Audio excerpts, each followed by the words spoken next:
Thanks to awesomex.com for sponsoring The Bridge with Kira. Check out their products, osumex.com. I use LB17 probiotic, and I've seen dramatic, life-changing results. You can too. awesomex.com. And we're back. Welcome to The Bridge. I'm your host, Kira Young, and you've reached me on Revolution Radio at freedomslips.com. Today I'm talking with Darrell Becker, and he is going to apply the Trivium method to researching your own healthcare condition or somebody you love online. Basically, you as a holistic practitioner being open to your clients wherever they're at, wherever they're willing to change or not change. You have to work with that, whatever you're given there. It's my choice to do that. Right. I have other colleagues in this business who choose to say it's my way, or you can just get the hell out. You can go work with someone else.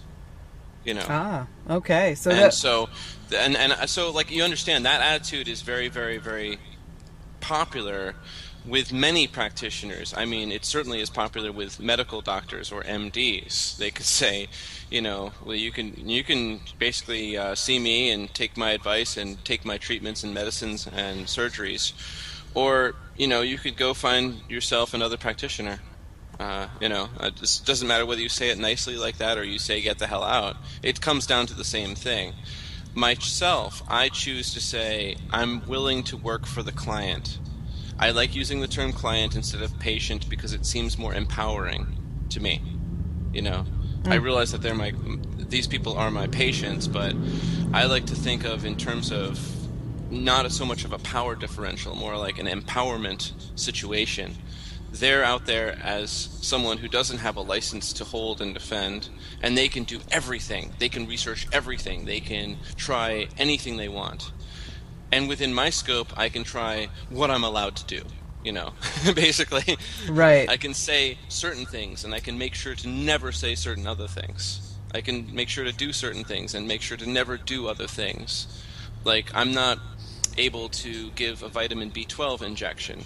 It's not in the scope of my practice. But my clients can do that to themselves. Can you believe that? Yeah. Isn't that interesting? Yeah. So, there are people out there who sell medical devices that I can't openly say I own or use. And by the way, I don't right now. But I can recommend them to my clients. They can go ahead and own and use those and get great results. That's for my clients with money. Right. Those people with money, and they get to do something more effective sometimes about their healthcare situations. So I'm aiming for empowerment in general. I'm aiming for people out there to look at their body and their health and the health of their loved ones as something that is as easy to take care of as it is to figure out how to take care of and maintain their car or their home. And of course, like anything, it all depends on how devastating was the damage to their car or their home or their body. When it gets to a certain point, obviously, time to call in the professionals. But before damages have become catastrophic, or even before they're aware on your radar screen because you don't know about them, you have a chance to find and maintain and lift up things. So that was just something I wanted to put out there. Yeah. And what I find a lot as well is that people have some health conditions and they just get used to it. So they don't even see it as a symptom or something that they should be looking at. For instance, various problems, with IBS or things like that, or just for a lot of people, they're like, oh, I just, thought I ate a bad tuna sandwich or something. It's not considered something you really got to look at and figure out and like fix, like tweak something quick. People just get used to things that really shouldn't be used to and aren't normal.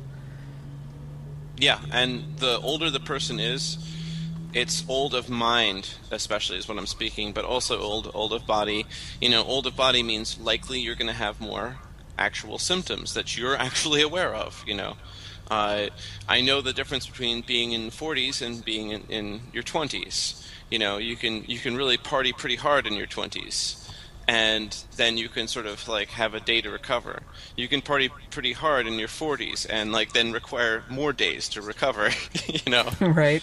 It's a very simple thing like that. So I remember we covered the Trivium method of critical thinking in We an did. earlier production. Yeah. Yes. I wanted to apply critical thinking using the Trivium method to medicine, to say one's specific medical problems. I wanted to do that. Can we do that now? Absolutely. Let's do it. Okay. So, grammar, logic, and rhetoric, the three methods, or input, processing, and output. That's the computerized version of it. Basically, taking in all of the who, what, where, and when of your health, starting with researching every part of your medical conditions, those symptoms that you know about and finding other symptoms that are going on, and then understanding when did these symptoms appear historically, when were they first written about, who wrote about them, and where, and when, and what was done to treat these conditions. This is just the background knowledge of everything. This is for someone who has a vested interest in taking control of their health. They're doing deep grammar work, and they realize that they're not done with grammar work ever. But you stop doing grammar work when you actually have action to take. Then you go back after the action and you continue your grammar work. You continue researching the who, what, where, and when. And in doing that, you can go to a spectrum of websites. You can look on a variety of perspectives. For example, we already mentioned natural news. I mentioned Mercola.com. There are websites out there, these so-called skeptic websites or debunking websites, that are highly critical of those two websites, of natural news and Mercola.com. And they have some critiques that are actually valid, but mostly, as I keep finding, there's a lot of logical fallacies going on. So I'm always, auditing the information and where it comes from, and I'm trying to understand what are the objectives that certain people would raise. That's part of logic, where I'm trying to find and remove contradiction, and I'm trying to reach conclusions. And the final aspect, by the way, logic was also answering the question why. Why does the medical condition exist? Why does it happen in you? That's a very important question to know. The final one is rhetoric, or wisdom, or the practical applications of your research of who, what, where, and when, which is grammar, and why, which is logic. That's the part where we're looking at places like CureZone and on, in a variety of places where people are giving a testimonial to, here's what I did, here's what worked for me, basically. There are professionals who are doing the same thing. Those are the places where I'm connected to. I speak with my medical teacher, I speak with a variety of other professionals that I trained with and people that are my colleagues, basically, and how do they handle certain things. So I'm connected with both sides of this. So in that case, I'm looking for practical applications, diagnostics and treatments that yielded the result that was desired. Now, one thing about this research is that when you go about this for not just like a little bit, not just like weeks, not just months, when you do this for years, you find out that in the same way as political and widely publicized events in history, when you do a little research, you find out that there's a public front version that's in history books and that's on Wikipedia.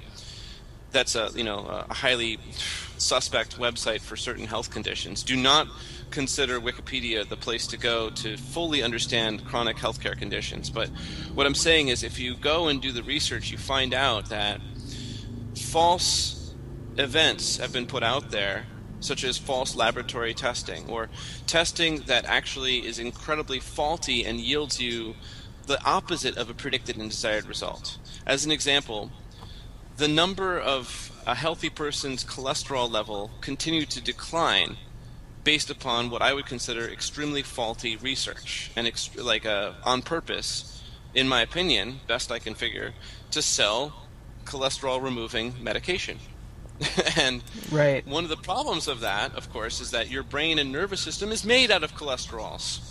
You Yep. require cholesterols.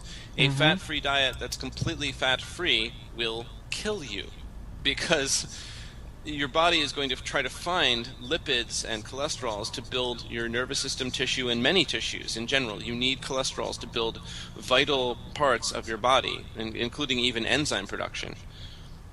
So when people have been taking these cholesterol-removing drugs, from the research I got to do, it seemed like, this is my speculation, is because I don't have like my own Darrell Medical Institute to verify everything, but the best I can figure from clinical anecdotal evidence and the research I've done over these decade and a half was that there's an interesting, significant amount of people who've been taking cholesterol-removing drugs over a span of more than a decade who eventually developed powerful neurological conditions such as dementia and Alzheimer's.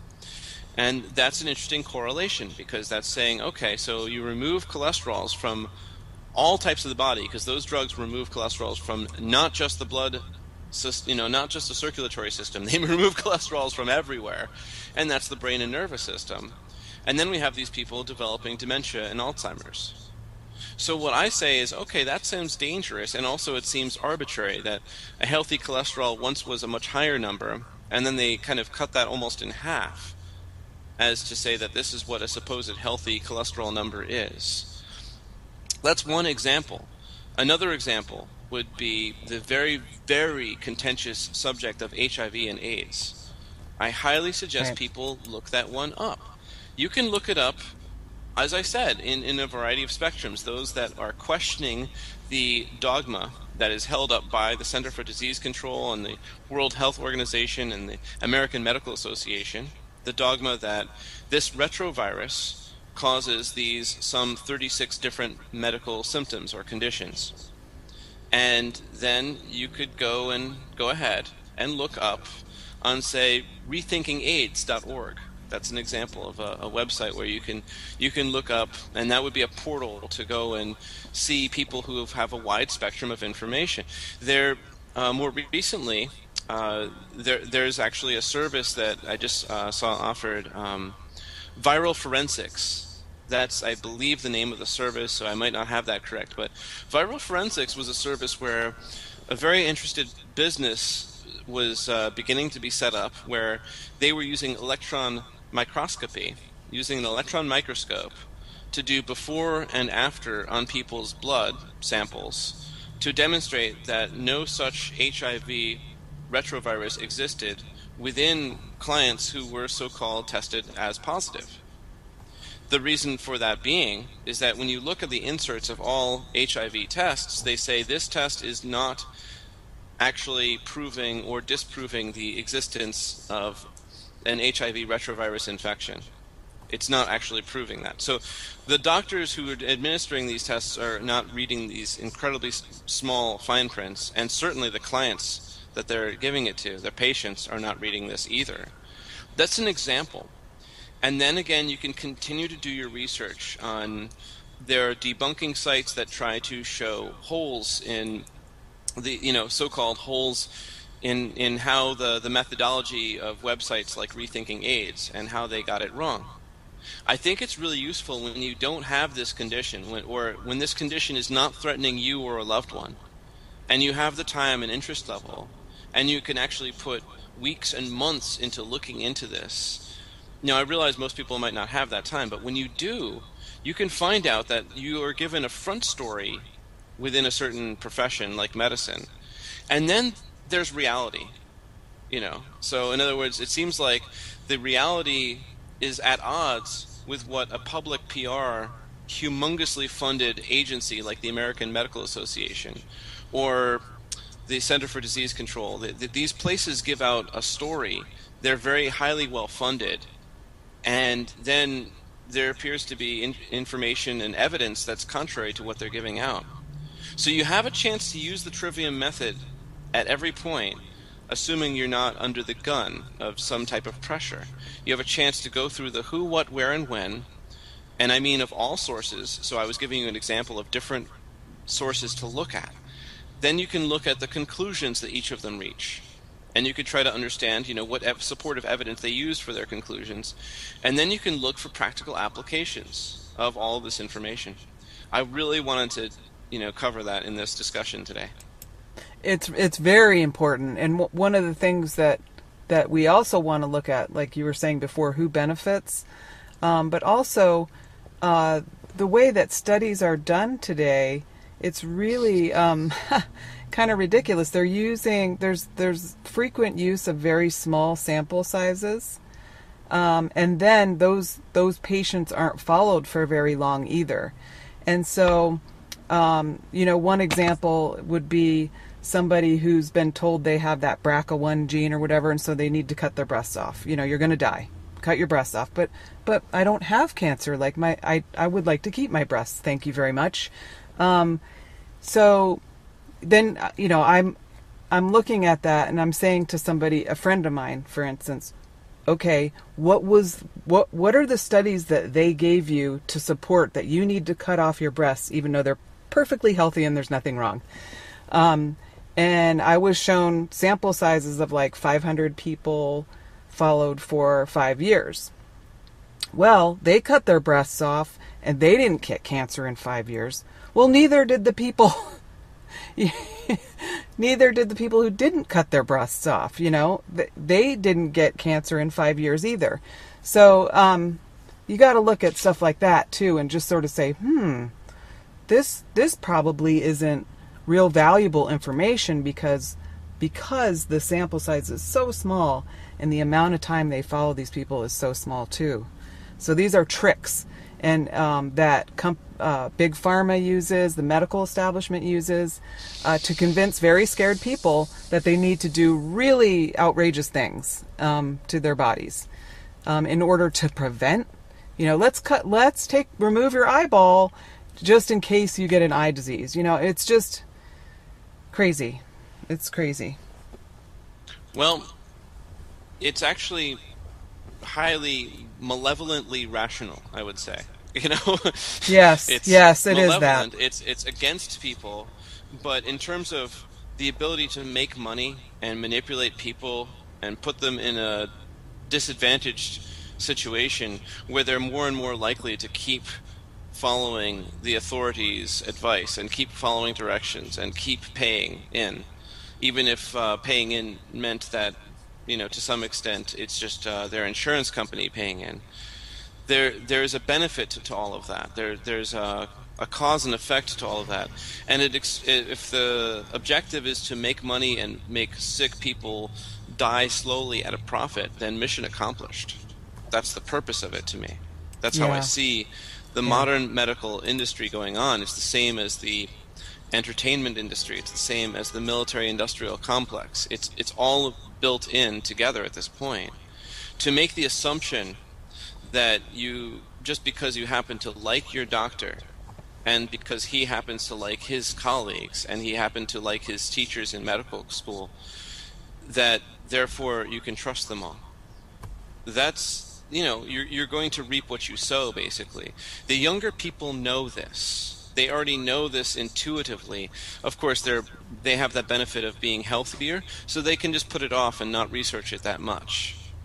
The older people, if they were to actually bear witness to how their choices to outsource authority to those professionals yielded them the continuation of their growing list of healthcare problems, that's a very big emotional problem for them to face if they were going to actually face that they actually fully gave consent and they marched themselves into the oven, essentially, that they did that themselves, that they made that choice. And that's the problem out there for many people who are older and even if they're not presently in this present day facing a devastating medical condition, to understand that they are 100% responsible for their situation because they chose to adhere to a certain person's advice and to allow treatments to happen to them. It's very much easier to outsource responsibility to someone else, and that's one of those problems. Like when I'm making my own productions, when I launch my own podcast, I'm sure I'll be wanting to say nothing on this is intended as medical advice, but you are 100% responsible if you take any of my suggestions or advice and use that. That's all on you. 100% on you and 0% on me. If you trust me and believe me just because of what I'm saying and you don't do your own research, then that's all on you. I know that there are people out there who would love to throw it back on me, that I'm the one who sent them down the wrong road that they then chose to hurt themselves with. That's what's going on out there, is there are people who would wish to outsource responsibility. I think that it's coming down to where all those people who think in that old frame of mind of outsourcing responsibility, they're soon going to die in the next 10 to 30 years. You people listening out there who think that, for example, your doctor is responsible for your health, well, you're going to die. And you'll be replaced by younger people who are quite aware that actually it's on them. Certainly you're responsible for the actions that you take. You can botch a certain job, but there are a lot of protections put in place to protect doctors from clients like you out there. There are a lot of protections for each of us. The malpractice insurance, the licensing boards, all of these things serve to stand in the way of you as a patient and any practitioner. They serve to make sure that you are disempowered. And in the end of it all, it's the same as if you pay a contractor to build you a crappy house or you pay someone to repair your car. In the end of it all, you chose to trust that person, and you're going to get what you received, basically. You're going to get what you paid for. And if you don't like what you paid for, that's it. And now I understand, there is real malpractice, there's real causing damage. But that's a challenging thing to prove when it comes to allopathic treatments. So do people out there know what the term allopathy means? That's what you mean by like a medical doctor is allopathic. Right, You know that term? Yeah, I mean, I imagine most of them would, but maybe some don't know, like the origins or, why it's called allopathic medicine instead of, Western medicine or whatever. Why are we calling it allopathic? Right. Related to or being a system of medicine that aims to combat disease by using remedies. Remedies, well, let's just say, remedies which produce effects that are different from or incompatible with those of the disease, being like the opposite. So you've got fire, you treat it with water. That's very simple, like that, right. Mm-hmm. So you're trying to put out the fire. It's very, of course, that's a simplistic version of it. It's looking at symptom-based treatment, unfortunately, and it's looking at treating something with its opposite. So you have things too dry, you try to lubricate it. You have things too wet, you try to dry it out. You have things swollen with fluid, you try to drain the fluid. It's about that simple. Right. And there are going to be, it depends on the method that you're doing that. To some extent, then, that means that what I do is allopathy. Because that means, sometimes I am treating the opposite with an opposite. I am required to deliver a service that my client wants. And that means some type of alleviation of their symptoms that they came to me with. So that's what I'm partially going to do, but that's not all I do. Holistic means of or pertaining to the whole. So I'm looking at as many variables as possible. I'm not just taking care of what I see right there as the immediate symptoms that the person wants addressed. I'm looking to see what's the next symptoms that are probably going to manifest that will irk them. And what can I do right now to stop that from happening? I'm looking at things that are down the road. I'm looking at things that they thought were over a long time ago, but are probably still going to show up as a nasty thing for them sooner or later. So there's all these variables to look at. And I mean, if we went into dental health, that would be like an amazing little thing right there, because, that's an interesting little subject. You got 150 years of horrible dental medicine going on where including mercury and silver and mixed metal fillings into people's mouths, where people are basically drilling and capping infections. It's called a root canal.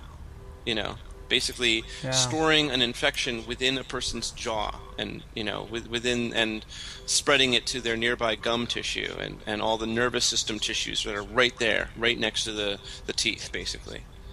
So it really comes down to that. I covered the trivium and looking at it this way because we have a chance to stop and relook at things. We have a chance to research things when we're not the ones who are emotionally and intellectually affected by the situation. Anyone who's out there listening, if you're not suffering from something, then this is the perfect time to look it up. The problem is when you are suffering from something, or someone that you care about is suffering, that's when your actual ability to research is compromised, emotionally speaking. And this is not a show where we're going into emotional and empathetic strategies, but at some point we might combine the two and see about talking about that. Oh yeah, definitely. And well, I think your decision to really to treat people where they're at is definitely a practice of compassion. Your choice to do that because we all need healing, and we're all sort of in different places on our journey, and we're all ready or not ready to try certain things or go to certain areas, but we can all benefit from wherever we're at, starting with the problem. So you don't have to be this sort of super nutrified, superwoman or superman to enjoy better health. You can start enjoying it wherever you're at. Right. So yeah, we've covered already a few things that if you received certain laboratory tests and you think that was enough to verify your medical condition, I would say you didn't do your due diligence. In other words, do you understand how the laboratory test was built? Do you understand, basically, did you take the time to even look up to see if people are questioning the validity of the tests that you're relying upon? So that's part of your grammar work right there. In other words, who came up with this test? And to what degree is it accurate? And also, is anyone out there suggesting that this test may indeed be completely inaccurate?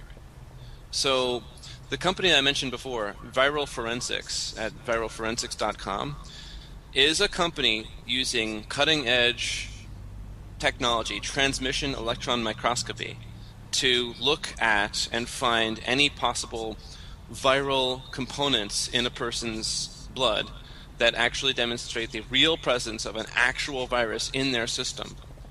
Because the problem is, too many of other types of laboratory tests demonstrate particulates exist there, but they don't actually show any viral components going on, meaning that a whole bunch of false positives are showing for a variety of alleged viral blood tests.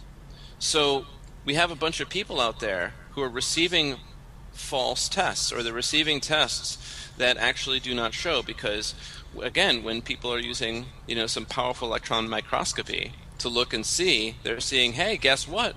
There is no HIV in this person. Guess what? There's no hepatitis C in this person.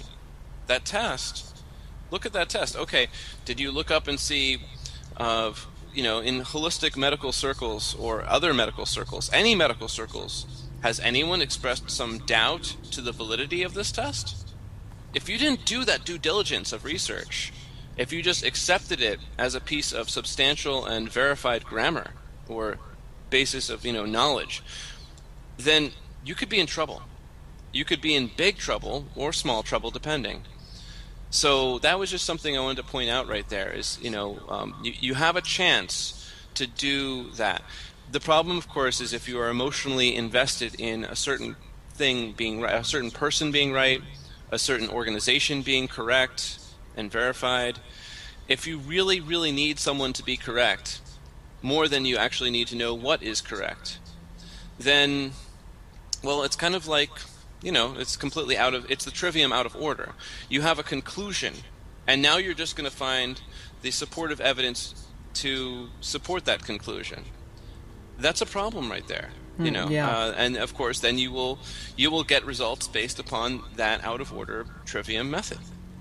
Right, and or confirmation bias. I mean, it's a, you've made your conclusion, so then you go out looking for those things that support your conclusion.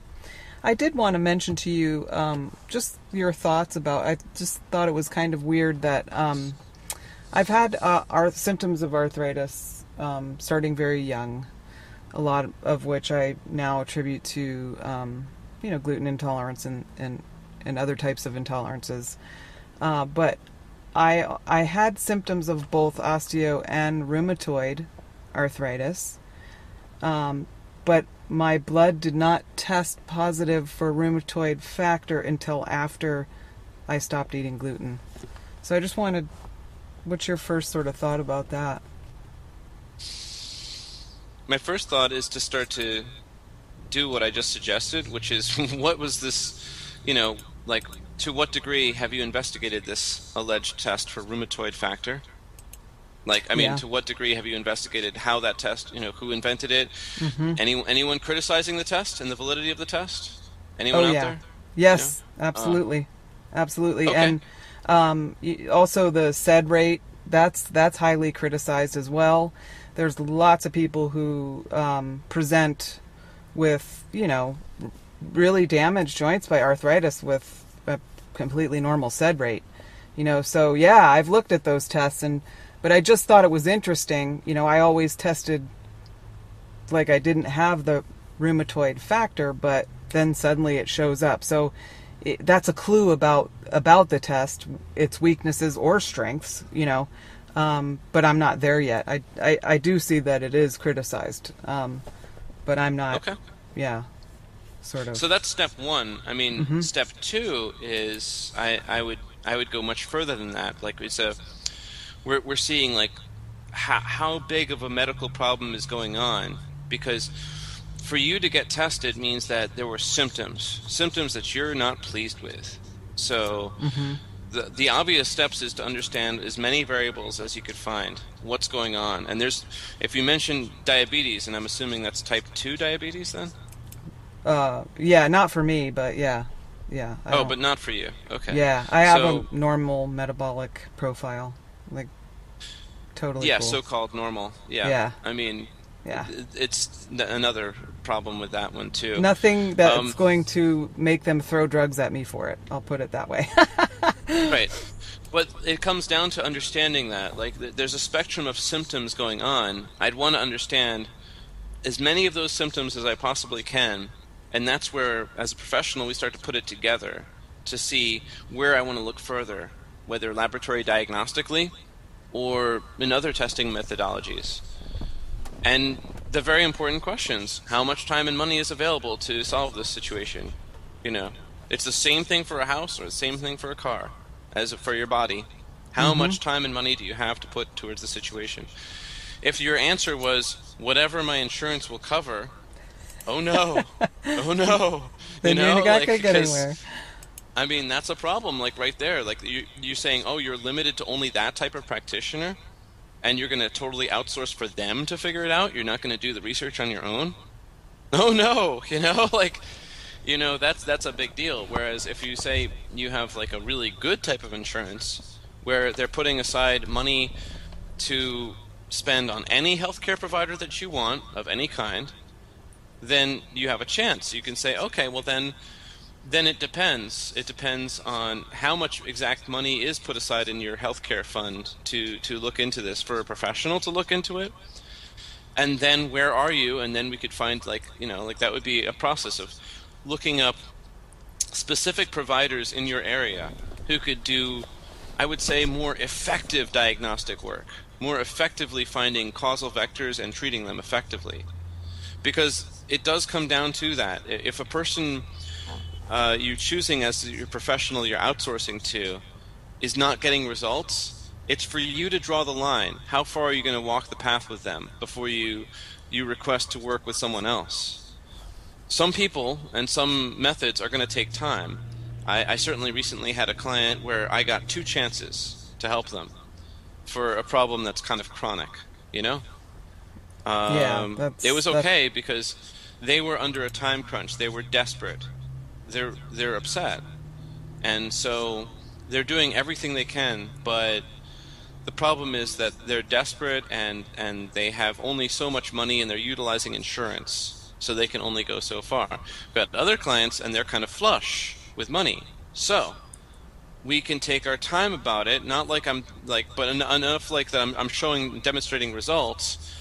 But because the problems are like way more than 10 years old, the results obviously took weeks, to get to. It took like more than 3 weeks. But, there was enough demonstrated evidence in 3 weeks that things were happening to just, gain the trust of the client and say, okay, I will continue working with you, Darrell. That was good. That's good. We're getting somewhere. Even if like you get to a point where it plateaus and things don't move as much, then it's like, okay, what's missing?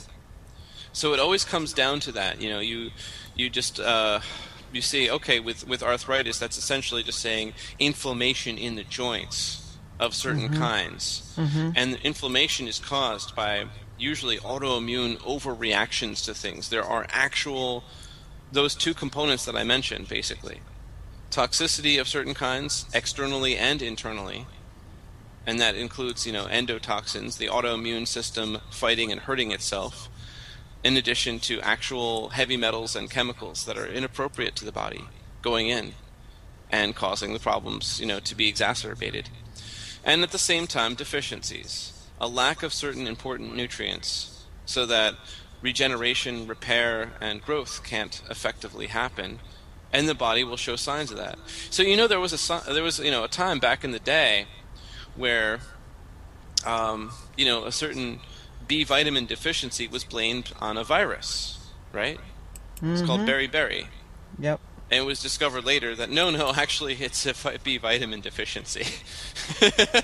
Right. And for a long time there were people, who were saying, hey, this looks like you can, treat this with foods somehow. I don't know why, but this is working, And they were saying, preposterous. We must, treat the viral agent that's causing this. And that's the problem, the pathogen that's causing this, rather. And that was, the problem is in assuming that a pathogen is causing a deficiency disease, that's a problem. Yep. So in 21st century medicine, from my perspective, there is no such thing as a person has one condition. There is instead the situation of a person has a whole bunch of conditions, the ones that they know about and the ones that they don't know about, and that I work to find. Now, just with that knowledge alone, you have somewhere to start. You can go from that. You can say, oh, what are all the things going on, and what are the terms that I could put into my search engine to look for, and where are the websites that I can actually look at. And like I said, you can have a chance to look at a variety of spectrums of sides, including those so-called debunking and skeptic websites that try to poo-poo and diminish the validity of certain research. Yeah. One of the things that I notice is that... oh, are you there? Yes. Yes, sorry. Okay. I was muted. Oops. I do that too. It doesn't matter how long you've been doing this thing. You always got to do it at least once in a show. But one of the things that I notice is that, and maybe this is just a human sort of flaw or weakness or characteristic, is that when we find something that really helps us, one, we're really happy about it. Two, we want to share it with other people. And then it can sort of go into this, like, everybody needs this type of thing, where maybe that's not necessarily the case. Or maybe, others can't benefit to the level that you have from whatever you found that really works. But I think we still need to share those things with each other because, like the website you were talking about where people said, hey, I did X, Y, and Z, and these are the results that I got. Because it was people sharing their stories with me that got me thinking, maybe I really need to find out if something I'm eating is, not agreeing with me. So it's a combination of sharing, but then also using your own research skills, your own intuition about what's going on with yourself. But it's not, like you said, it's not all one thing. All of these different factors have to be considered and taken care of one at a time. Just let's see if this works. Right. Worked a little. Yeah. Right, and you mentioned, well, like looking things up in regard to people who have found effective results. I mentioned CureZone. I looked it up. It was curezone.org, and it's just a huge spectrum of forums on just about any type of chronic medical condition you could possibly name, as far as I know. Just like every one of them is right there. And then you can see what people said about that as far as what they did, practitioners they went to, treatments that they received, diagnostics they received. It's all anecdotal. And it's true, Kira, like when we get better results for ourselves, we can get very vehement and pedantic or dogmatic about spreading the good news, you know, go right. door to door. And, yeah. And I have some brochures for you. Get out of here, say to people. I don't trust you. You're coming from pseudoscience, or that doesn't work, or I trust my doctor. I don't have this medical problem. Right. And that's very valid to say all of that, because that's what information is about. It's about, delivering information to who wants it and who's interested, and finding a balanced way of delivering it. This is why in this whole looking at like an hour and 40 minutes that we've been discussing the subject, I haven't said, these things cure this disease. What I have said is, these conditions have multiple causes specific to each individual, and that there are ways to find those causal vectors and address them effectively. However, it's going to be unique to each person, so there's no point in me actually saying, miracle mineral solution, or MMS, that's going to be the way to do it. That's not going to be appropriate to a lot of people, but it can be effective to a bunch of people. Right. Another example that an entire website of healthcare solutions for a certain spectrum of healthcare problems would be all of the things related to Edgar Cayce's work. Often including, for example, castor oil packs and other types of medical, very, very affordable, very easily findable ways of treating at least the symptoms of certain conditions, and to some degree trying to get a little bit deeper down to the roots. There are ways of addressing such things, but again, it's not going to be like a universal, there's no universal model of car, and there's therefore no universal oil filter. So that my oil filter doesn't fit your car, Kira, I'm pretty sure. Probably unless not. You happen to drive a 2000 Toyota Echo. Nope. So, of course not. Why would you over there? But I'm over here, and this is an island car, 40 miles to the gallon, and mostly for the paved roads that I go on and that kind of thing, Yep. Gas is expensive over here, So, yeah, it's cheap here. Yeah, it's different than over there. And of course, I'm not trying to get up badass dirt roads and things with my car. So each thing has its own unique, specific situation.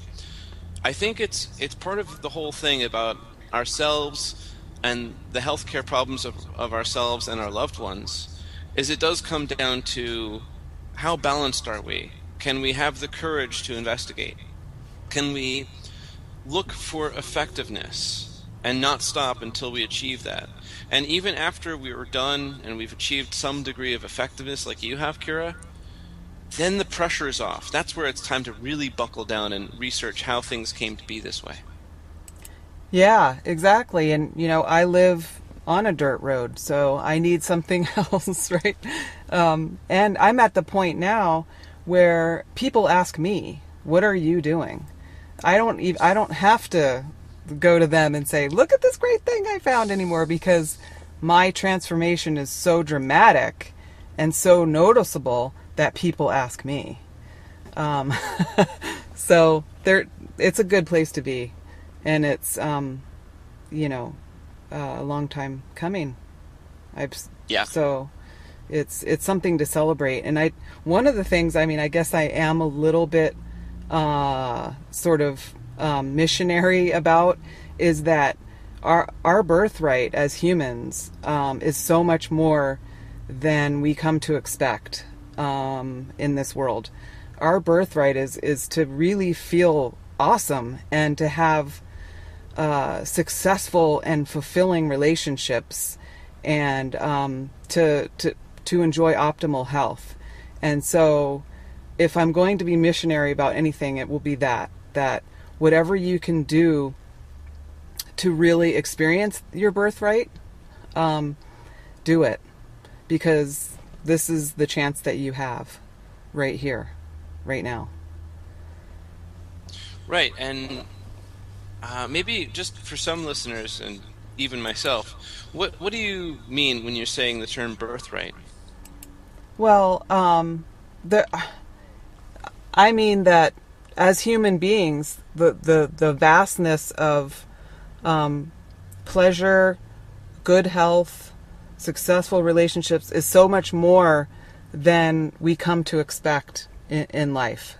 Living under empire, I guess, would be another way to say it. So perhaps maybe our next discussion, because I really do want to talk to you again, we could apply maybe anarchist philosophy to these types of conversations or ideas or thoughts. Or so birthright, what you should enjoy by being born, so by being born you should enjoy the comfort of your parents loving you, being breastfed, having good food, a community that values you. All those things are the optimum human form of existence, I guess.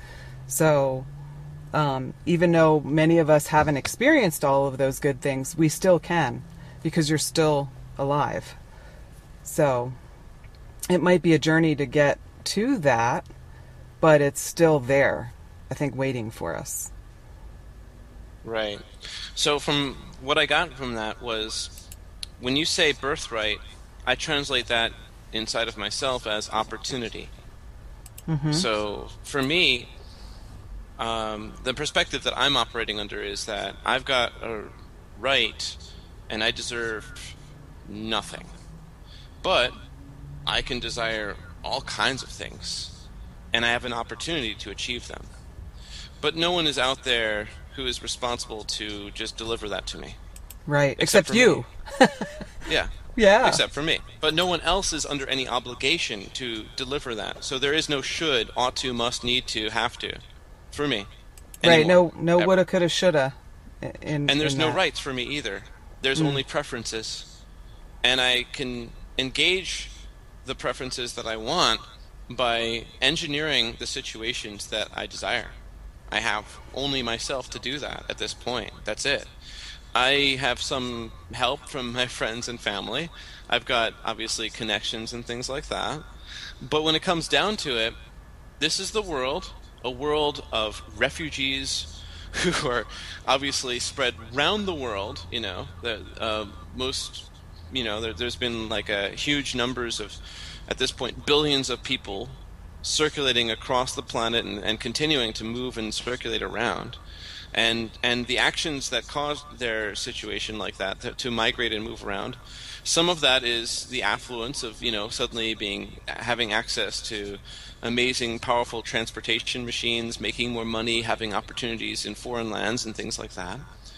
And some of it has to do with the warfare that happened in the last century and the centuries before that as well, that actually engineered, for people's safety. People like my ancestors left where they were in order to avoid horrible scenarios so that they can then come to North America and try to do something a little bit safer and better for themselves and their children. And that's the situation of the world right now, a world of people whose ancestors were refugees, who themselves might indeed be migrants. Like I migrated over from New York State, where I was born, to the island of Hawaii. Before that, I mean, I spent some 14 years living in the state of Vermont, but that's just an example of migration and movement. And I think when it comes down to it, we have an opportunity to take care of ourselves.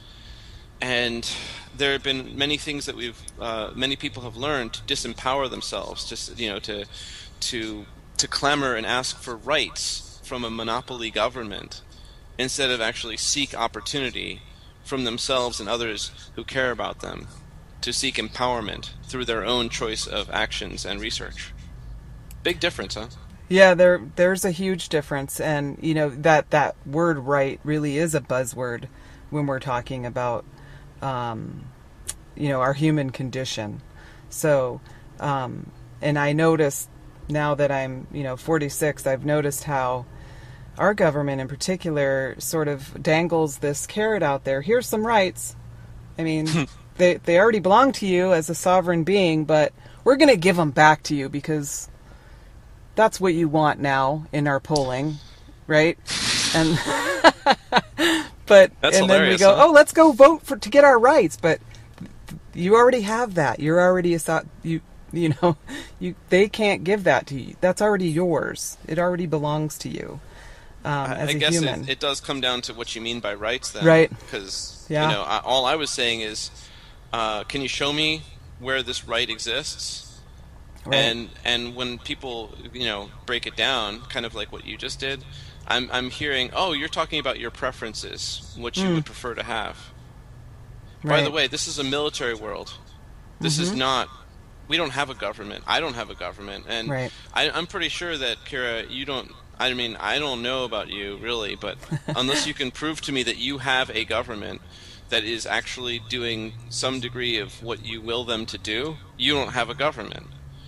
No, Right. It's not yours, in other words. My preferences are not represented. No, they are not. So then, therefore, you don't have a government. That's This fine. is true. Step one, acknowledge reality. Right. Step two, now measure it and take steps to get what you want. Move to basically. the woods. Yeah. Try to get off Like the that. grid. Grow your own food. There are steps that. Those are good examples. I could, for people out there who want to go in that direction of taking complete empowerment, there's an excellent resource and podcast called thesurvivalpodcast.com.